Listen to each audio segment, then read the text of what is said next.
ನಮಸ್ಕಾರ, ನೀವು ನೋಡ್ತಾ ಇದ್ದೀರಾ ನ್ಯೂಸ್ ಫಸ್ಟ್ ಲೈವ್. ನಾನು ಮಧುಸೂದನ್. ಮೊದಲಿಗೆ ಹೆಡ್ಲೈನ್ಸ್. ಮೈಸೂರು ಲೋಕಾಯುಕ್ತ ಎಸ್ಪಿ ಟಿ.ಜೆ. ಉಮೇಶ್ ಕಾಣೆಯಾಗಿದ್ದಾರೆ. ದೂರವಾಣಿ ಸಂಪರ್ಕಕ್ಕೂ ಸಿಗ್ತಿಲ್ಲ, ಭೇಟಿಗೂ ಸಿಗ್ತಿಲ್ಲ. ಪೊಲೀಸ್ ಠಾಣೆಗೆ ದೂರು ನೀಡಲು ಮುಂದಾದ ಸ್ನೇಹಮಯಿ ಕೃಷ್ಣ.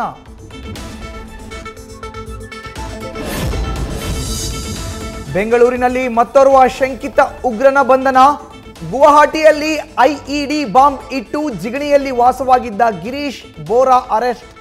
ಎನ್ಐಎ ತಂಡದಿಂದ ಮುಂದುವರೆದ ವಿಚಾರಣೆ.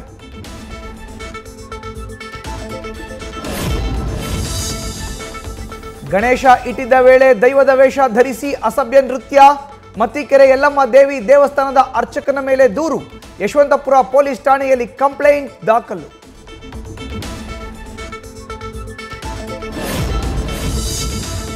ಮಸಣವ್ವ ದೇಗುಲದಲ್ಲಿನ ಆಭರಣ ಕದ್ದು ಕದಿಮರ ಕೈಚಳಕ. ಕಳ್ಳತನ ನೋಡಿದ್ದ ಮಹಿಳೆಯನ್ನ ಬಾವಿಗೆ ತಳ್ಳಿ ಕೊಲೆ. ರಕ್ಕಸ ಕೃತ್ಯಕ್ಕೆ ಸಾಕ್ಷಿಯಾದ ಬೆಳಗಾವಿಯ ಶಿಂದೋಳಿ.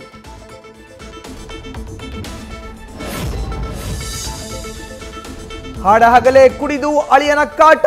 ನಡು ರಸ್ತೆಯಲ್ಲೇ ಉರುಳಾಡಿಸಿ ಅತ್ತೆ ಕೊಟ್ಟಳು ಏಟು. ಪಟಪಟ.